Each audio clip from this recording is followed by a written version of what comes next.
Thank you very much, Janek. I should start from apologies because I couldn't find a picture that would include all the members of the group. So the best I could do for this slide is a picture taken in Olomouc in July this year at the Central European Workshop on Quantum Optics. So let's agree that Michał Jachura is hiding behind that tree, okay? But Michał is here, I think. Yeah, so you can meet him afterwards. So let me start from a kind of a practical motivation, what I will talk about today, which is the following. Suppose that you are sending a mission to another planet of a solar system or beyond, and the current technology is such that if you put an instrument that is equivalent to your smartphone, it can generate megabits of interesting data per second. And the challenge is how to transfer this data back to Earth. Imagine, for example, that you would like to have high-definition video stream from Mars or from Saturn.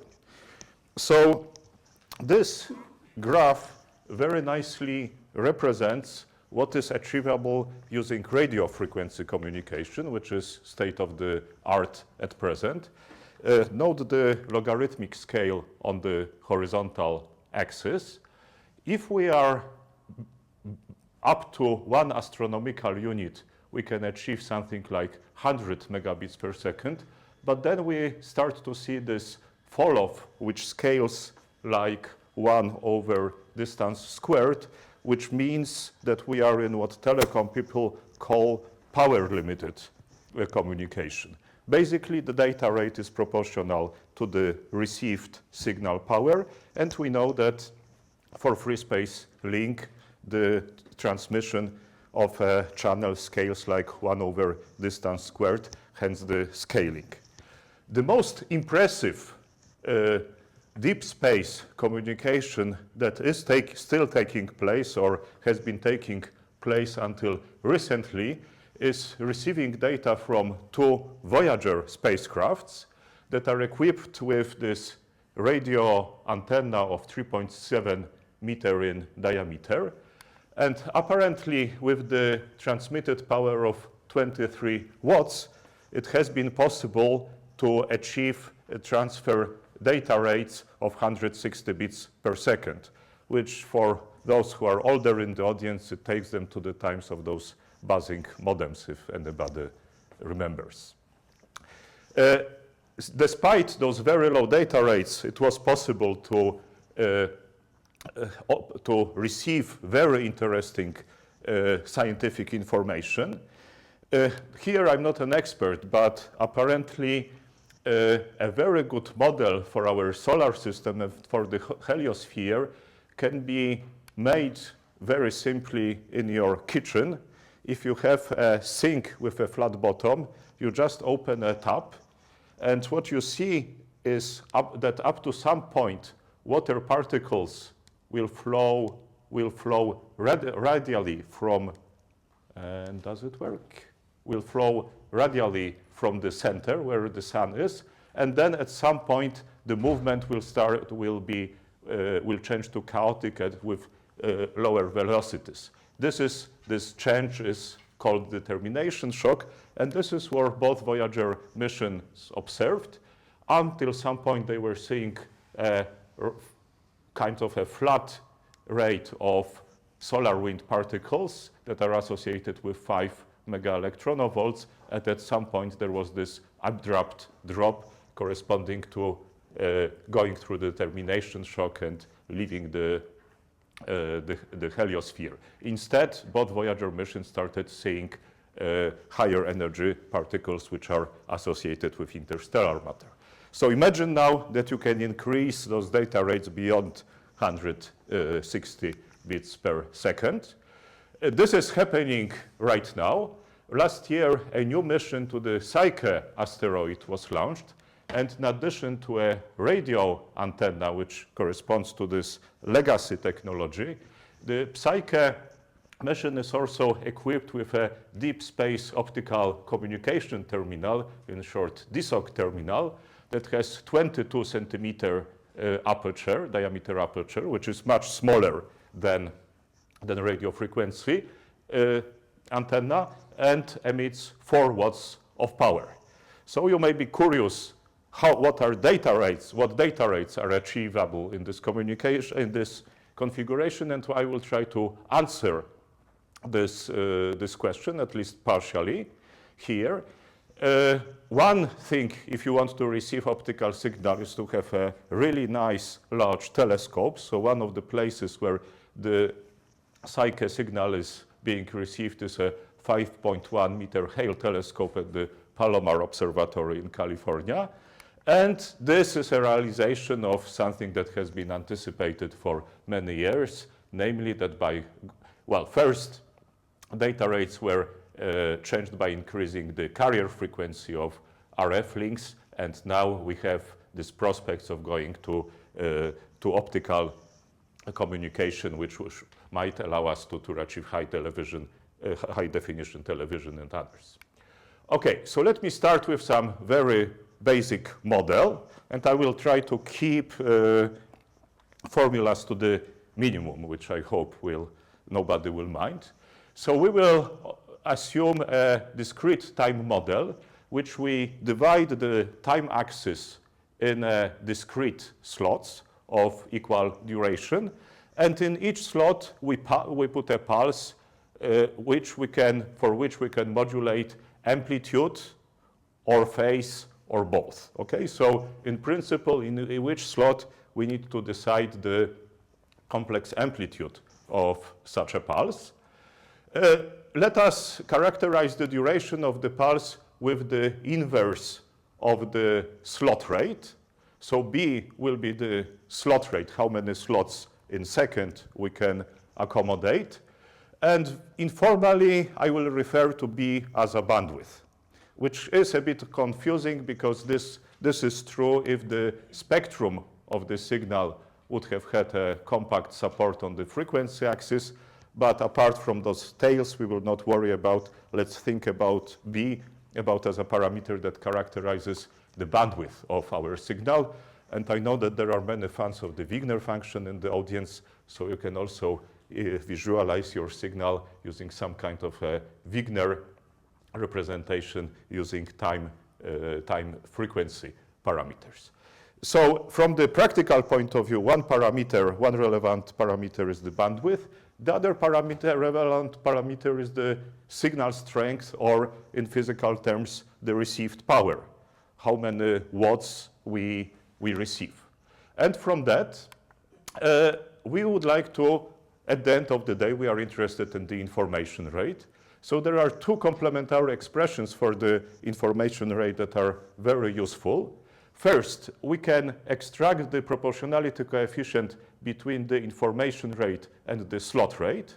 And this parameter is called by some the spectral efficiency, because it tells us if we have the number of slots, then we multiply it by the number of bits per slot, and that way we obtain number of bits per slot. This is spectral efficiency, or in other words, capacity per slot.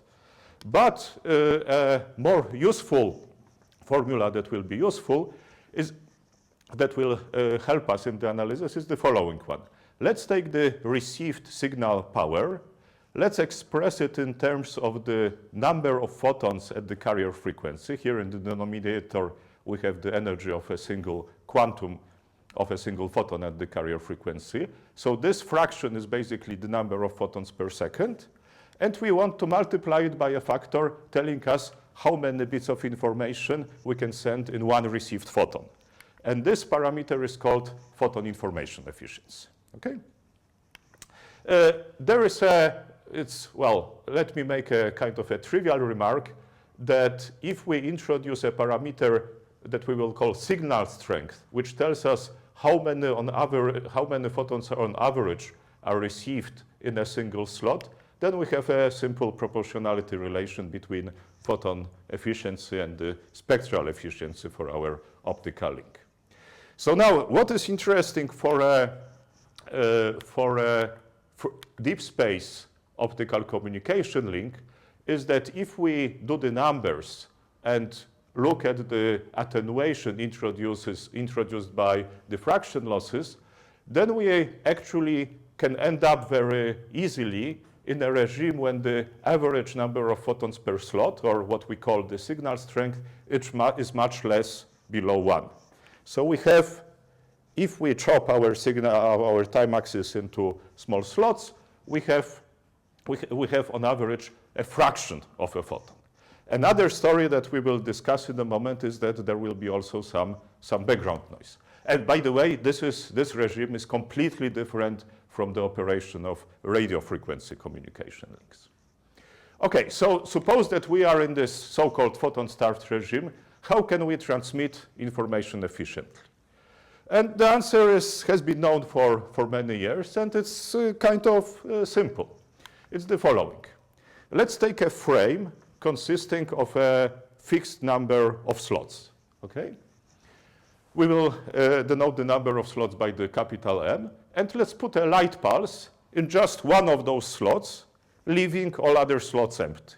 So that way we have M capital different symbols at our disposal, which means that we can send log to M bits of information. How do we detect this modulation format? The answer is very simple. Let's just take a photon counting detector that has good temporal resolution, and let's see in which slot our detector has clicked. So how many photons do we need to recover the symbol, to identify the signal? Well, this is very nice because in principle, if we have one photon in our received pulse, this is enough to generate a click. So this tells us that in principle, we can put as many bits of information in one photon as we wish, if we can guarantee that the received pulse contains at least one photon.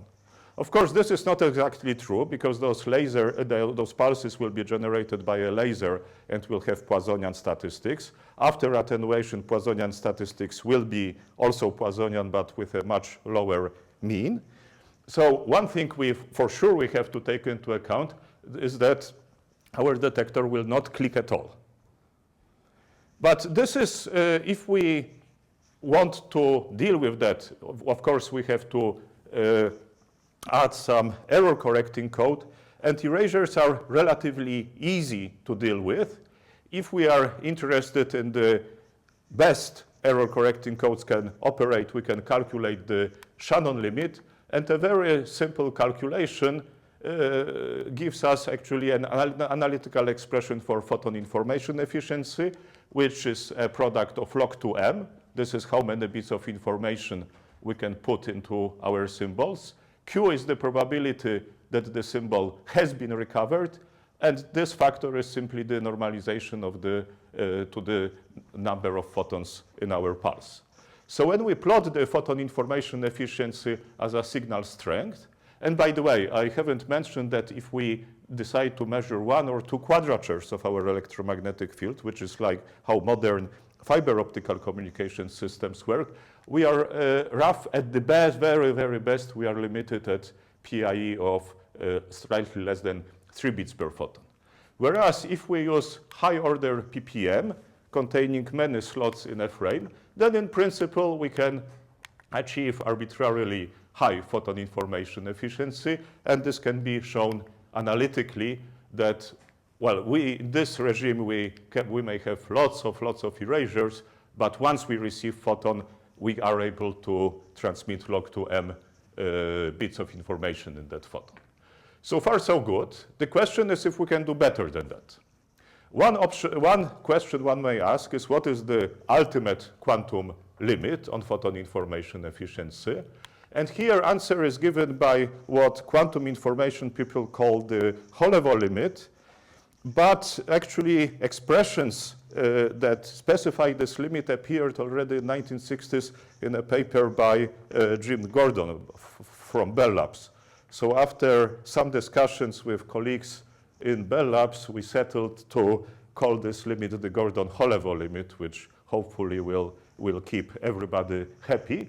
And when you translate the Gordon-Holevo capacity limit into photon information efficiency, you see that there is a gap between what can be achieved with photon information efficiency.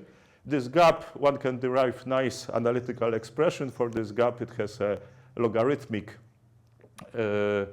doubly logarithmic form. But actually, this is not our main concern. There are other things that we should worry about. And I actually mentioned our main concern. This concern is the background noise. So in addition to the signal, our telescope will inevitably pick up some background noise. What is a nice way to characterize it is to take the the power spectral density of our noise and normalize it by the energy of a single photon at the carrier frequency. And this is what we will roughly call the average number of noise photons per slot. If we now take the Gordon-Holevo limit, including the background noise, then actually this dream of arbitrarily large photon information efficiency goes away. The ultimate limit for PIE is actually defined by the background noise. And if you take the expression for the Holevo capacity limit for a bosonic Gaussian channel, then in this limit takes a very simple analytical form. Can we get there in practice? Well, it depends what you call practice, because what we realized some time ago is that if you take a very high order PPM format and photon number resolving detection at the output, then actually the photon efficiency will asymptotically reach the Gordon-Holevo value. Although this convergence, you should look here at dashed and solid line of equal color.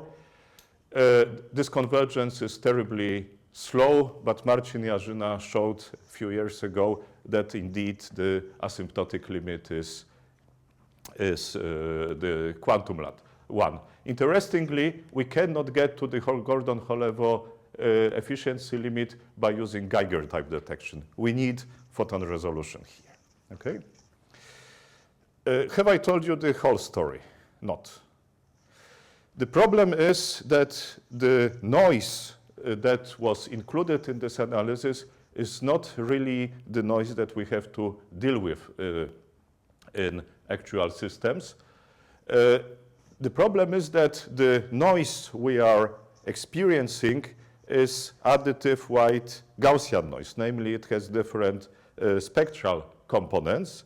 So if we think about our signal pulse accompanied by this white band noise, we can actually decompose it into the signal mode, in which we will have the signal plus some extra Gaussian noise. But also we should think about other orthogonal modes in which we have only noise. Now the analysis I showed you on the previous slide includes only the signal mode and nothing else, which makes sense if we, for example, consider what is called in telecom coherent detection, namely we measure one or two quadratures of our electromagnetic field simply because coherent detection is mode sensitive. If we do photon counting, as we do in to detect PPM, it's not clear at all that this is the right model. Are we comparing apples against oranges? So how do we, of course, if we detect such a signal, we will never send it just to the detector. We do two things. One thing, we transmit it via a bandpass spectral filter to limit the spectral range of the accompanying noise. And secondly, we can also introduce some temporal gating. So one can develop a theory how this gating works. I will not go into detail into formulas, but basically if we take the input signal, or speaking more physically, the input electromagnetic field, we have a convolution with some kernel that is determined by the properties of our spectral filter and our temporal filter. And at the end of the day, we can ask what are the characteristic modes of that kernel. And those characteristic modes will tell us which modes are transmitted well and which modes are transmitted not so well. Let's order those coefficients that are singular values of our kernel in a non-ascending order. And of course, it makes sense to use the mode that has the highest transmission coefficient to shape our signal. And we will call this coefficient squared the filter efficiency. And then we have to take into account the fact that we will also have some noise left in other modes depending on those other coefficients. And my colleague, Mike Kramer, proposed to use the following expression, which is a ratio of the transmission of the mode we are interested in by the ratio to the sum of transmissions in all the modes, including the signal one. And Mike came up with the name discriminativity for this quantity, which I wasn't able to find this word in any English dictionary, but Mike is a native speaker, so you don't argue with that.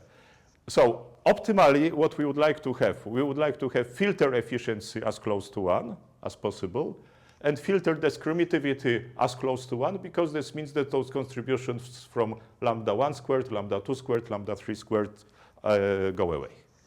How does it look in practice? Mm-hmm. So what's the freedom for you to choose the filter? Because it seems like you go in circle. You give a problem, now you have filters, you decompose into modes, and then your solution is use the dominant mode, right? Yes. So is this physics already determine the filter? No. So okay, so I understand correctly, someone could come with a different filter and could do better. You have a whole selection of filters. Okay. So for example, if your spectral and temporal gating is Gaussian, this is the allowed region for efficiency and discriminativity parameters. If your filters, temporal and spectral filters are rectangular, this is the permitted region. And depending, you have basically one parameter that tells you how many temporal modes fit into the time frequency area defined by the time bandwidth product, basically. So these are the standard things people use in industry, this Gaussian and rectangular, or is it just something intuitive to use? Or analysis of, well, the first approximation is rectangular filters, and you can see that in principle they will perform much better. Theory of that has been done in 1960s, again in Bell Labs. Those guys in Bell Labs, they basically have done everything a long time ago. But if you want to have a filter with very high efficiency, actually, with very high discriminativity, which means that the time bandwidth product is low, those modes are not Gaussian, actually. And if we want to stick Gaussians, then actually this trade-off curve is much less favorable for our purposes, okay? But at the end of the day, we would like to be here. We would like to have very high discriminativity and very high efficiency. Can we do that? Well, I can do it using PowerPoint, and this is an animation I am extremely proud of, because if you take your signal accompanied by all other modes, and you mix it in a Chi2 medium with a carefully crafted like pulse, then you can arrange the sum frequency generation process in such a way that only the signal mode gets up-converted and appears at the output at a higher frequency, whereas all the other modes stay where they were. And this, in principle, is a mode-selective filter in the time frequency domain. It's being developed in two places. One is Mike Kramer's group in Oregon. The other one is Christine Silberhorn's group in Paderborn in Germany. And in principle, this allows us to isolate just the signal mode and reject the noise present in all other orthogonal temporal modes. So what we can do, we can actually consider two scenarios. One, when we have a regular incoherent filter and we take into account background noise present in all transmitted modes, and we can achieve the photon information efficiency limit. for the quantum pulse gate, which I have just described, we can carry out a similar calculation. Those two graphs look not much different, but we should bear in mind that typical incoherent filter transmits something like 1,000 modes. So actually, if we reduce, or let's say at least 100 modes. So actually, if we replace an incoherent filter transmitting 100 modes by a QPG transmitting just one mode, then we go on the vertical scale by 20 dB. Who knows? Who knows decibels here? 2 is 3. So decibel is 10 times log 10 quantity. If we reduce 100 times, 20 dB, that's what I meant. Thank you. Okay. So now let me get back to the question I asked at the very beginning. Let's take the data for the Psyche mission. These are expected data rates, assuming concrete modulation format. This is why the data rate doesn't change for a certain range of distances. And let us see what is the ultimate limit for incoherent filter, assuming that I believe we have 2,000 modes altogether being transmitted, and how much we can push by using quantum pulse gating. And here we can achieve a factor of 2, roughly. But what is very interesting, if we can implement quantum pulse gating efficiently, we should be able also to enter daytime operations in which the background noise is much higher. And as a matter of fact, we are not that far away from the ultimate Gordon-Hall limit. Another possible advantage of quantum pulse gating is that it can also enable operation of satellite to ground QKD links. Mało miejsca na dysku. And this is an activity that is supported by European Space Agency at the moment. Actually, we collaborate with University Paderborn on this project, and we have actual transmission values for individual modes through the QPG. Note that it is very difficult to get to 100% transmission for many reasons. But if we compare the range of a QKD link taking interference, regular incoherent filter versus QPG, and note that here we even included this non-unit transmission of the QPG, which hurts us a little bit at the beginning, but it allows us to extend the range of a QKD link further away. And actually, note that this scale is linear in decibels, which would mean that would be also linear for a fiber optical link. But for diffractive links, actually, the scaling will be much more favorable, which means that we can extend the range of our link much further away. How much time do I have left? 15 or 20. Thank you. So let me tell you about two other projects that are going on, that have been going on recently. One, as I mentioned at the beginning, if you want to receive this optical signal from deep space, you need a pretty large telescope. Now, astronomers will tell you that the size of a telescope, the cost of a telescope scales super quadratically with the diameter. Basically, it is cheaper to have 4 1-meter telescopes than 1 2-meter telescope. So the question we asked ourselves a while ago is whether we can take signals from smaller telescopes and we can combine them together.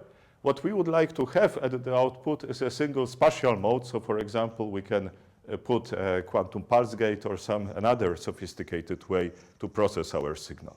So Antek, because who is here, started from a very simple but very insightful model. When we take 2 beams of equal intensity. We combine them on a 50-50 beam splitter, and we would like to maximize the signal at the bright output port, but without looking at it, because we may need some other properties. What we would like to do, we would like to monitor only the dark port, and based on clicks that occur here, we would like to control the phase such that this interference is as constructive as possible at the output port. So if you think about it in simple terms, the story is very simple, because if you don't see a click, if we don't see a click, we are happy. We shouldn't do anything. If we see a click, we should do something about it. But one thing that is worrying us that we should change the phase, but in which direction and by how much?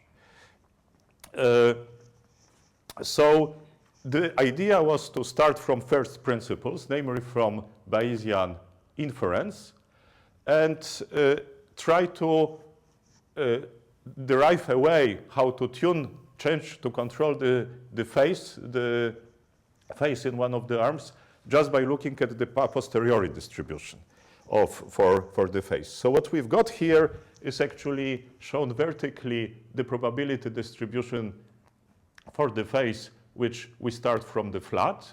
The red dot is the value of the control phase, and the the blue line will be this drifting phase, relative phase between the two arms. And this is a very nice movie that was made by Antec, and I'm not sure I can run it, but let me try. You see?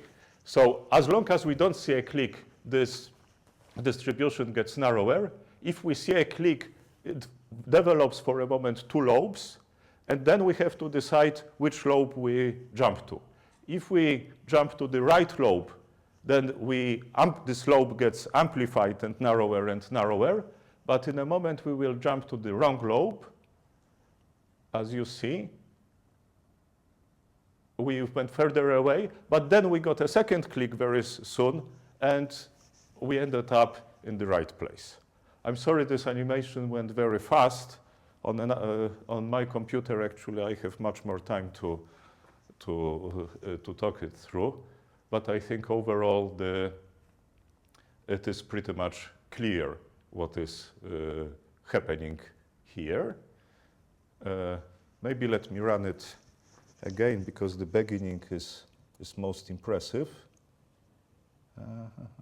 Can I do that? I think I can.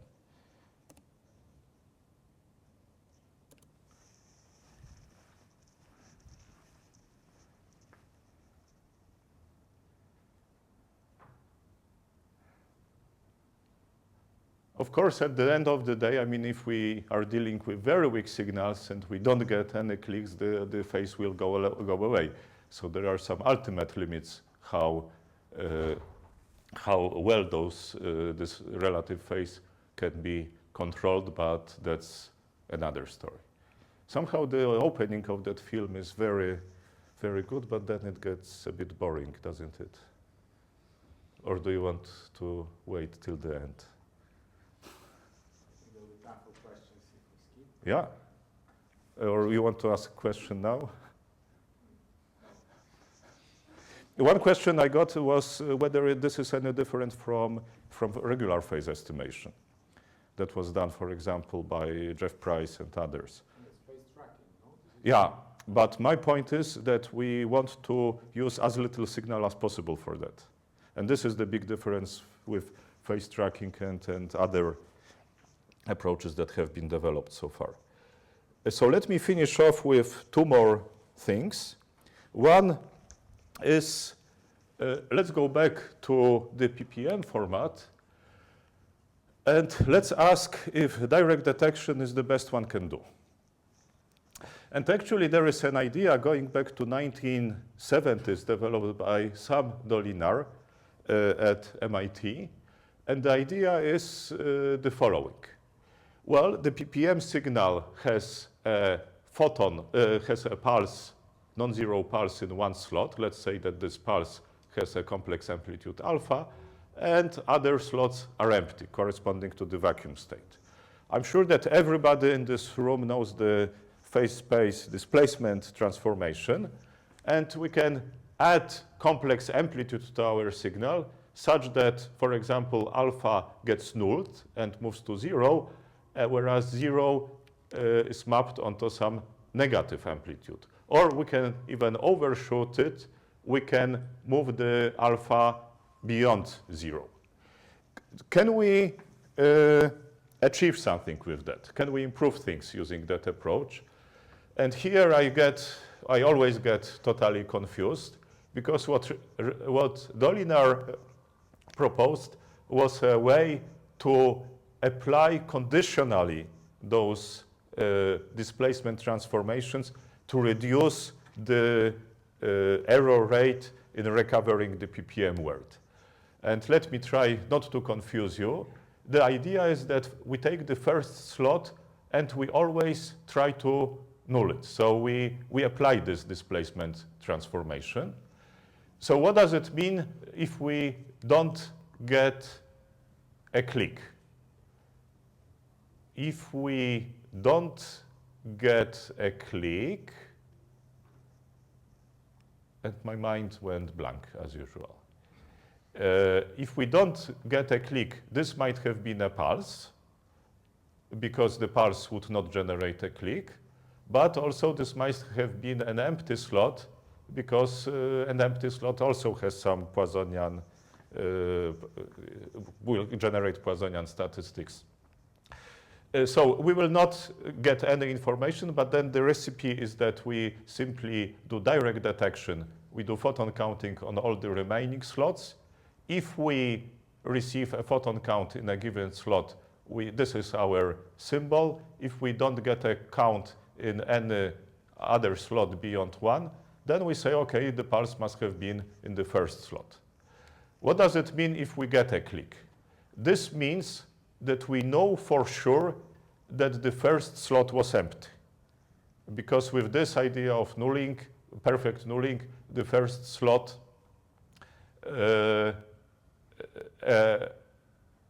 wait again. Yeah, this means that the first slot must have been empty because it generated a click. And then we repeat the same step as before, but starting from the second slot. And now if we look at the error probability of identifying the ppm word, we can actually reduce it. What we've got here on the horizontal axis is the mean number of photons in the pulse, actually again in the expressed in dBs.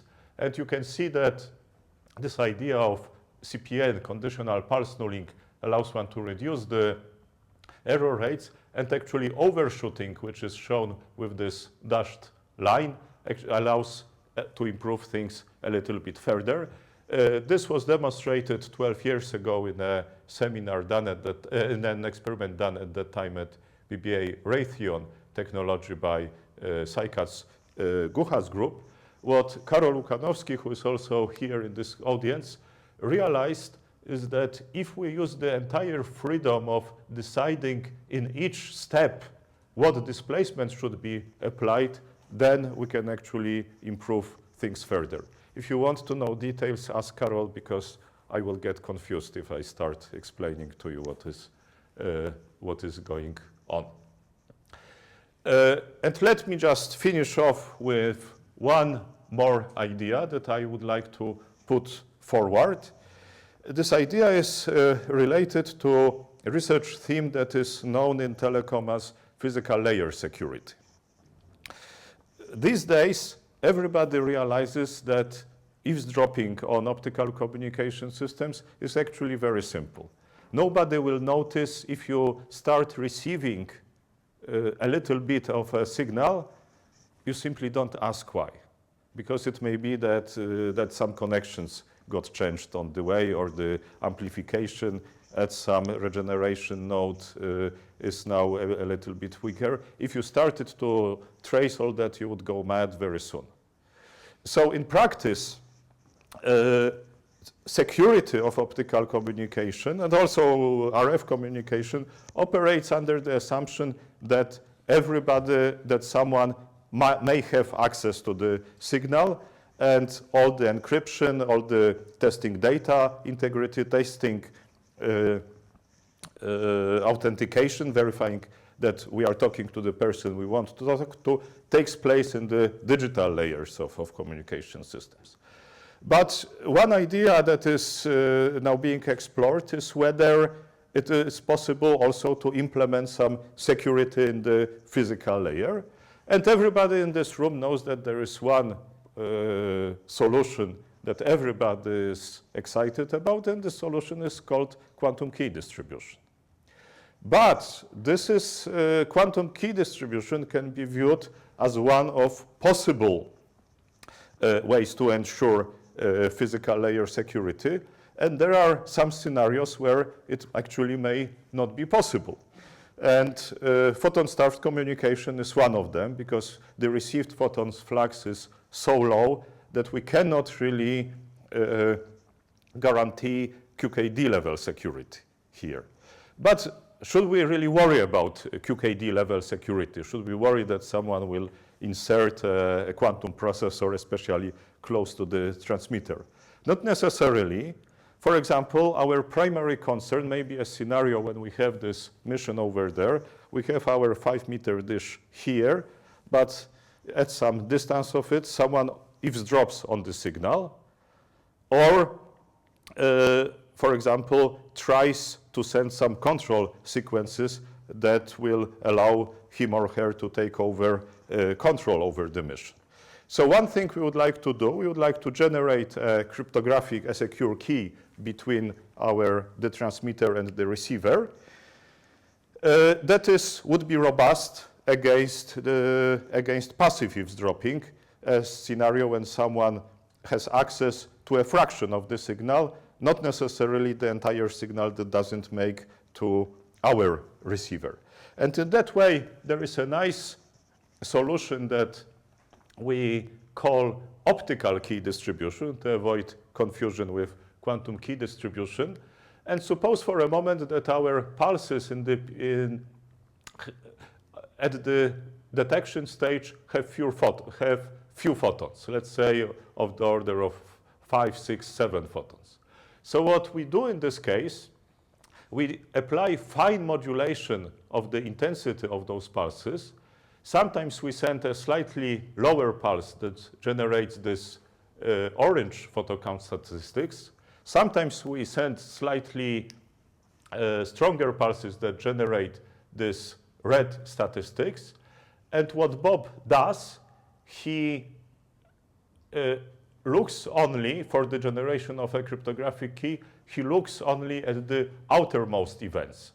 And for events when he saw relatively few photons, he can say almost with certainty that if send the weaker pulse, whereas if he receives an event from this high-end tail, he can say with certainty that if must have used a stronger pulse, whereas if an eavesdropper captures the same amount of the signal, for an eavesdropper, those events will be uncorrelated with what Bob has detected, and for 0, there will be somewhere around this, according to this distribution. For 1, they will be governed by this red distribution, which means that an eavesdropper will actually have much less information about those post-selected events than Alice and Bob between themselves, which sounds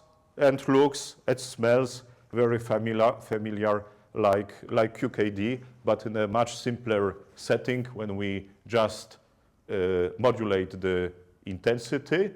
We do direct detection, we measure the number of photons, but here also the security level that we guarantee is different. We worry only about limited passive eavesdropping.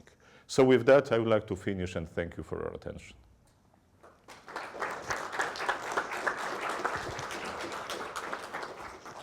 Thank you, Konrad. So there's probably many questions. As Rafał said at the first seminar, we encourage the students to ask. I have 2 smart questions, but there's no smart questions, so I'll start with an easy question. maybe to encourage everyone.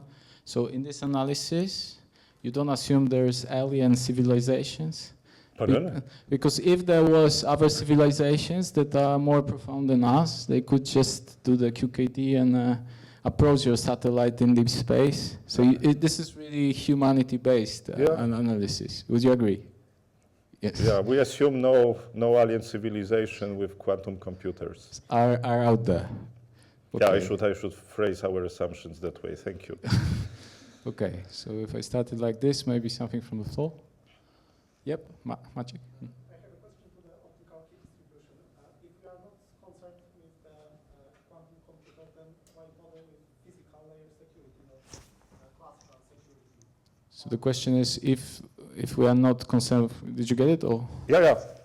So the question is why, if we don't have a quantum computer, why are we concerned with physical layer security? Maybe we get the same security guarantees, but with more assumptions on the channel, I guess. Yeah, I mean, we are, for example, what to do if we are concerned with passive eavesdropping, that someone captures some signal. I mean, I didn't give you the numbers, but for example, if you think about LEO to ground link, well, depending on the size of your telescope, the size of the beam on the ground will be of the order of, let's say, 100 meters. But suppose that you are using a 30 centimeter telescope and the area that is under your control is 10 by 10 meters because it's some building. Then someone can put another telescope and receive the same signal.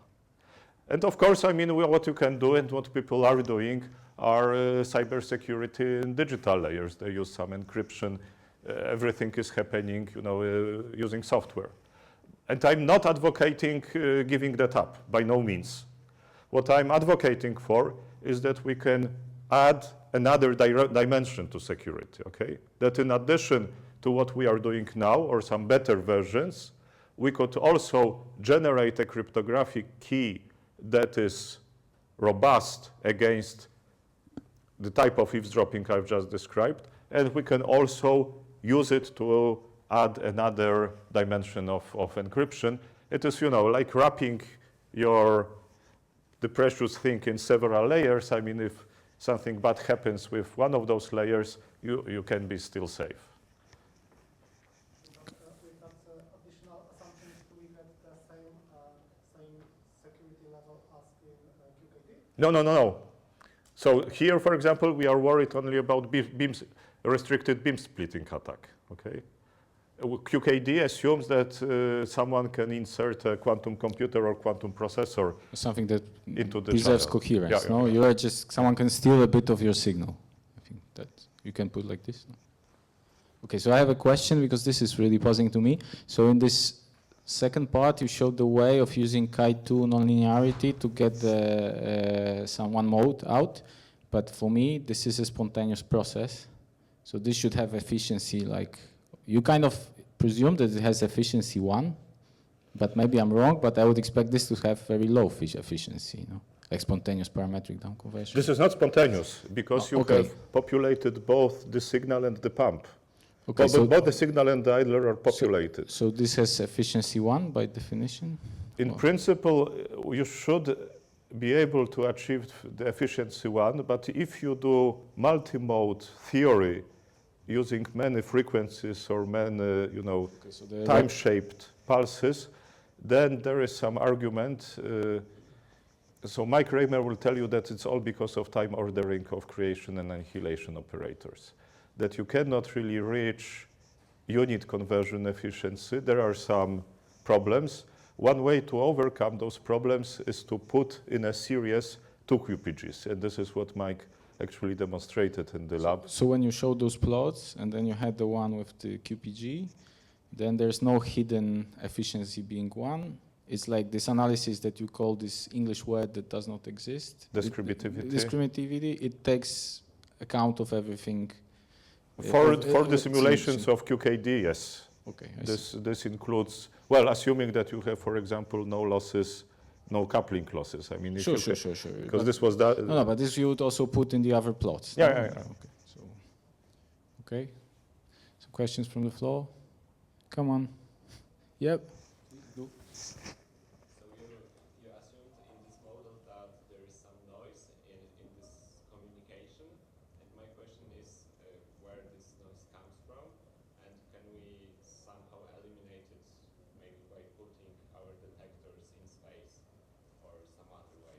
We could do it.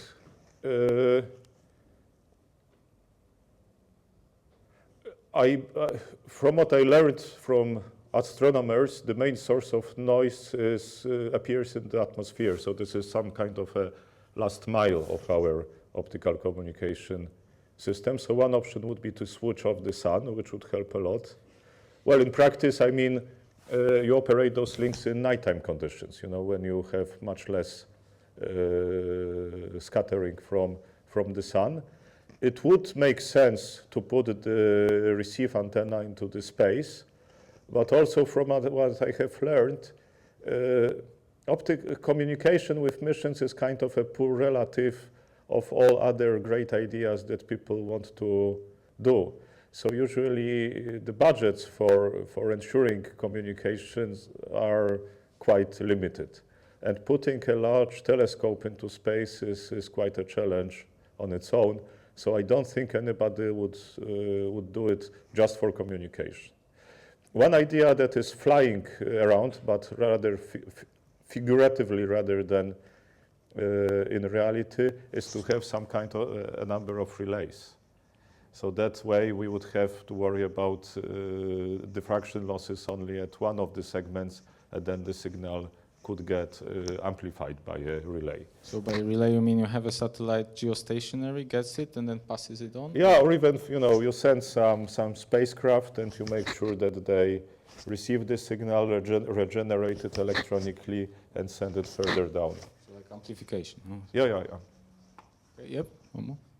For this physical layer security, say Eve knows about physical layer security as well. What's to stop them from post-processing an arbitrary 0-1 boundary and recovering your secret key?